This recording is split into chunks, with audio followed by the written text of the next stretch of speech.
नमस्ते दोस्तों।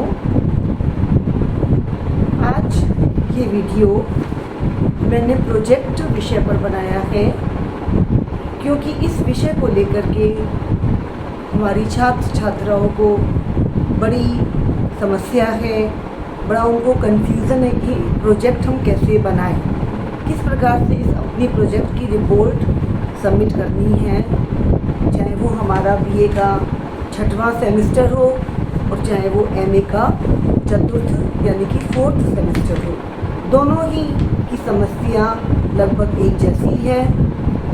तो मैंने एक टॉपिक को लेकर के, उसके एग्जाम्पल को लेकर के ये वीडियो प्रस्तुत किया है। चलिए अब हम इस पर विस्तार से चर्चा करते हैं। इसमें जो टॉपिक मैंने लिया है बेटा, वो अपने ही आसपास यानी कि बनारस जिले के DLW क्षेत्र में रहने वाली महिलाओं को मोटे अनाज रागी की उपयोगिता विषय पर जागरूक करना एक अध्ययन। मतलब आपको अपने प्रोजेक्ट में अपने आसपास के ही टॉपिक लेकर के उस पर एक प्रोजेक्ट बनाना है।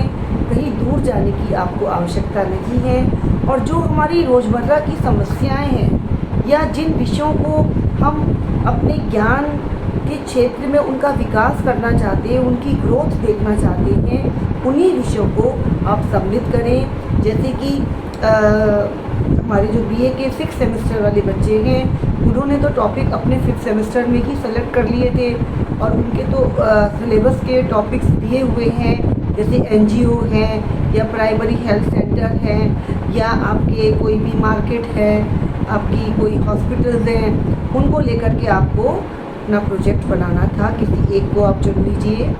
और एमए वाले बच्चों के कोई टॉपिक निर्धारित तो नहीं है, लेकिन जो भी आपके सिलेबस से, आपके गृह विज्ञान विषय से संबंधित जो भी टॉपिक्स हैं, उसमें से किसी एक को आप चुन करके उस पर अपना पूरा प्रोजेक्ट बना सकते हैं।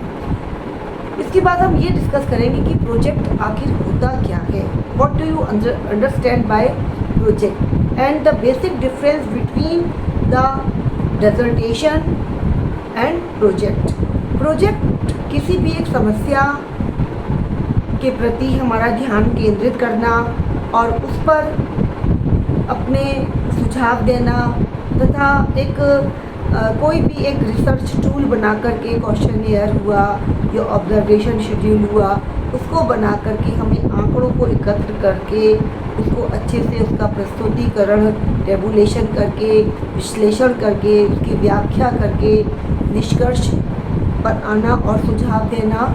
और इसके लिए हमने क्या क्या किन किन चीज़ों का हमने अपना उपयोग किया है, कोई बुक्स हुई, आपकी कोई वेबसाइट हुई, उन सब का भी आपको इसमें वर्णन करना है। और परिशिष्ट में आपको अपने जिस भी क्षेत्र का आप अपनी परियोजना बना रहे हो, तो वहाँ का मानचित्र, जैसे कि मैंने इस विषय पर अपना जो एग्जाम्पल दिया है तो वो है DLW क्षेत्र। तो आप अपने DLW क्षेत्र का मानचित्र बना कर के देख सकते हो कि इसमें कितने फैमिलीज़ हैं, कितनी पॉपुलेशन है और उसमें से आपने किनको सेलेक्ट करके अपना सर्वे को कंप्लीट किया है। तो इसी को हम एक प्रोजेक्ट कहते हैं। लघु शोध में क्या होता है बेटा, इसी को हम और ज़्यादा विस्तार में करते हैं। आपने यहाँ पर सैंपल साइज सपोज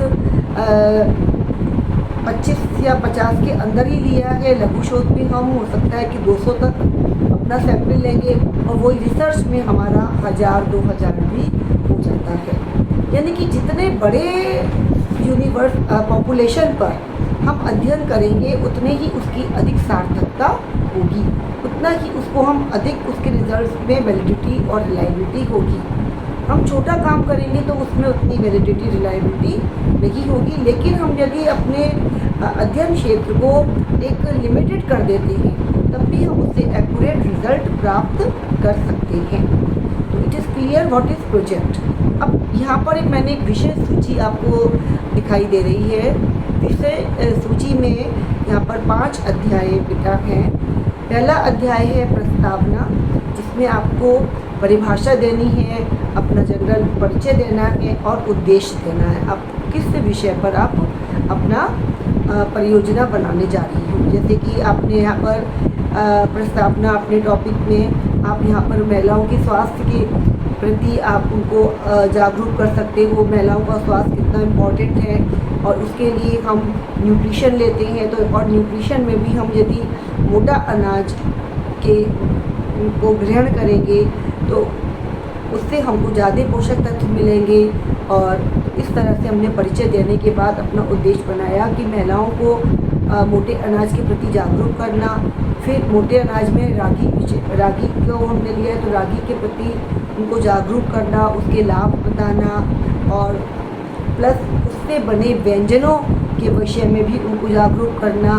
प्लस वो दैनिक आहार में किस तरह से रागी अपनी डाइट में इंक्लूड करें, उस पर भी उनको थोड़ी सी मतलब ज्ञान देना। तो ये हमारे इस प्रोजेक्ट के उद्देश्य हो गए। फिर संबंधित साहित्य का अध्ययन। देखो बेटा, ज्ञान को हमें बढ़ाना है, और ज्ञान कैसे बढ़ता है, उसके लिए पहले हमको फैक्ट्स कलेक्ट करने पड़ते हैं, और अपनी बातों को जो भी जिसका कि हमने ज्ञान जो कलेक्ट किया है उसको एक पॉपुलेशन पर हम ट्रांसफ़र करते हैं, और फिर देखते हैं कि उसकी किस प्रकार से ग्रोथ या वृद्धि हो रही है। तो हमारा संबंधित साहित्य, पहले इस विषय पर और कौन कौन से सर्वे हुए हैं उससे संबंधित साहित्य को भी हमें एकत्र करना है। कम से कम 5-6 अध्ययन के एब्स्ट्रैक्ट एकदम इसमें आप इसको नोट डाउन कर सकते हैं। अध्ययन प्रक्रिया में आप प्रश्नावली का निर्माण करेंगे। कैसे निर्माण करेंगे? अब DLW के क्षेत्र है, उसमें से आप कितने परिवारों को चुनेंगे, कैसे चुनेंगे, मतलब आपने सैम्पलिंग की कौन सी टेक्निक अपनाई है, फिर किस प्रकार से आप सर्वे कर रहे हैं, कैसी प्रश्नावली आपने बनाई है, यस एंड नो टाइप बनाई है, या कभी कभी कभी नहीं, या हमेशा, मतलब इस तरह से बनाइए कि जिसमें कि 3 पॉइंट स्केल है, 5 पॉइंट स्केल है, तो उसमें आप किस तरह से उसकी गणना करेंगे, उस पूरे विषय को आपको अच्छे से देखना है। मतलब आप ये मान लीजिए बेटा, आपका प्रोजेक्ट 100 पेजेस में होना चाहिए, तो हर अध्याय के आप 20-20 पेज आपको लिखने हैं। अध्ययन प्रक्रिया के बाद प्रदत्तों का प्रस्तुतिकरण, विश्लेषण और व्याख्या। आपने जो भी अब आपने डेटा को कलेक्ट कर लिया, प्रश्नावली, सपोज आपने उस प्रश्नावली को 25 महिलाओं पर अप्लाई किया और उनसे इंफॉर्मेशन ले ली। 20 से 25 प्रश्न बनाइए आप लोग, सिंपल, जैसे रागी के ऊपर बना रहे हैं। क्या आपने रागी देखी है, हाँ या नहीं? यदि रागी देखी है तो उसको आप कब लेते हैं? डेली लेते हैं, वीकली लेते हैं, या मंथली लेते हैं, या कभी नहीं लेते हैं? नेक्स्ट क्वेश्चन हो गया, क्या आपको रागी का टेस्ट अच्छा लगता है, हाँ कि नहीं? फिर रागी को आप अपने आहार में शामिल नहीं करते हैं, तो क्यों नहीं करते हैं, इसकी वजह आप बताइए। फिर आप रागी से बने किन किन पदार्थों को बनाना जानते हैं? फिर रागी में सबसे ज़्यादा क्या पाया जाता है? आयरन, कैल्शियम, फाइबर, या सभी? इस तरह के आप बेसिक क्वेश्चन बनाइए कि आप अपने विषय को और डीपली उसके बारे में किसी सामने वाली पॉपुलेशन को कितना ज्ञान है उसको निकाल सके। ओके बेटा, अब आया हमारा 4th चैप्टर, जिसमें कि हम अपने प्रदत्तों का प्रस्तुतिकरण, यानी कि जो भी हमने जानकारियाँ ली हैं, हम अपने 20 क्वेश्चन बनाए हैं, तो 20 क्वेश्चन पर हमारी 25 महिलाओं की जो जानकारी आई है उनको हम टेबुलेट करेंगे और फिर उसका विश्लेषण करेंगे और उसकी व्याख्या करेंगे। सपोज पहला प्रश्न है, आप मोटा अनाज के विषय में जानते हो, हाँ या नहीं? सपोज हमारी 25 महिलाएं हैं, तो उसमें से 5 महिलाओं ने कहा कि हम नहीं जानते, 20 महिलाओं ने कहा कि हम जानते हैं। तो परसेंटेज वाइज हो गया हमारा। सपोज फॉर एग्जाम्पल, जैसे कि 80% हम कह सकते हैं हमारी महिलाएं जानती हैं और 20% महिलाएं नहीं जानती हैं। तो इस तरह से अपनी बात को हम विश्लेषण करते हुए उसको डिस्क्राइब करेंगे। इसमें आप और अच्छे से करने के लिए आप डायग्राम, आप ग्राफ का भी सहारा ले सकते हैं। जब अध्ययन करने जाएंगे तो अपने अभी ये फ़ोटोज़ उन महिलाओं के संग खिंचवा करके अपने प्रोजेक्ट में लगाएंगे तो उससे जाते उसकी ऑथेंटिसिटी बढ़ जाती है कि आपका ये मौलिक कार्य है, आपने कोई चीटिंग नहीं की है। फिर आता है पंचम अध्याय में उपलब्धियाँ, निष्कर्ष और सुझाव।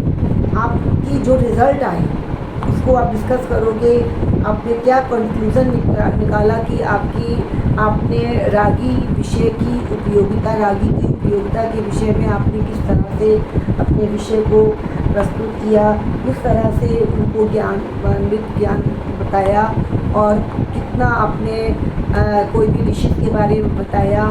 फिर आपने उनको नेक्स्ट स्टेप में देखा कि क्या उन्होंने अपनी डाइट में उसको शामिल किया और फिर उसमें कौन सी बीमारियों में ये ज़्यादा फ़ायदेमंद हुई, कि डायबिटीज़ में, कोलेस्ट्रॉल में, थायराइड में, क्योंकि रागी एक ऐसा हमारा मोटा अनाज है जो कि हमारे स्वास्थ्य के लिए बहुत आवश्यक है और हर ग्रुप के लिए इसकी, हर एज ग्रुप के लिए इसकी अलग अलग उपयोगिता है। तो लेकिन हम अपने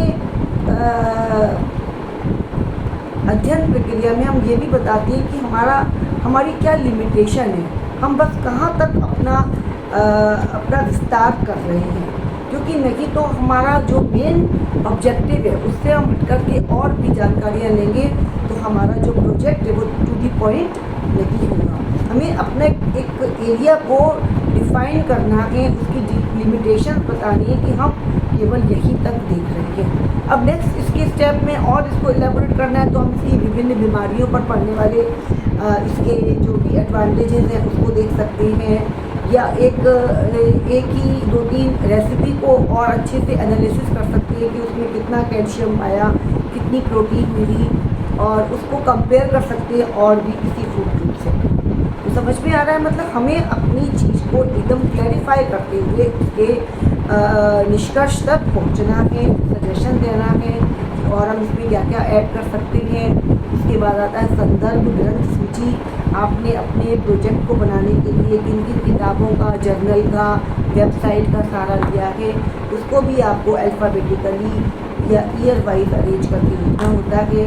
फिर परिशिष्ट में आप अपने जिस भी क्षेत्र में आप अपना सर्वे कर रहे हो उसका एक मैप, मानचित्र बनाना और अपनी जो प्रश्नावली बनाई है उसको भी आपको अपने परिशिष्ट में लगाना होता है। तो इस तरह से ये एक आपका प्रोजेक्ट है। मैक्सिमम 100 पेजेस में होना चाहिए और एक पेज में कम से कम 50 शब्द आने चाहिए। इसको आप हाथ से भी लिख सकते हो बेटा, टाइप भी करा सकते हो, कोई भी ज़्यादा पैसा खर्च करने की आपको आवश्यकता नहीं है। 2 प्रति बनाइए, एक अपने पास रखिए और एक महाविद्यालय में सबमिट कर दीजिए। हो सके तो काले पेन का यूज़ करिए लिखने में, जिससे कि फोटोस्टेट के बाद भी कोई ओरिजिनल सा ही प्रतीत होता है।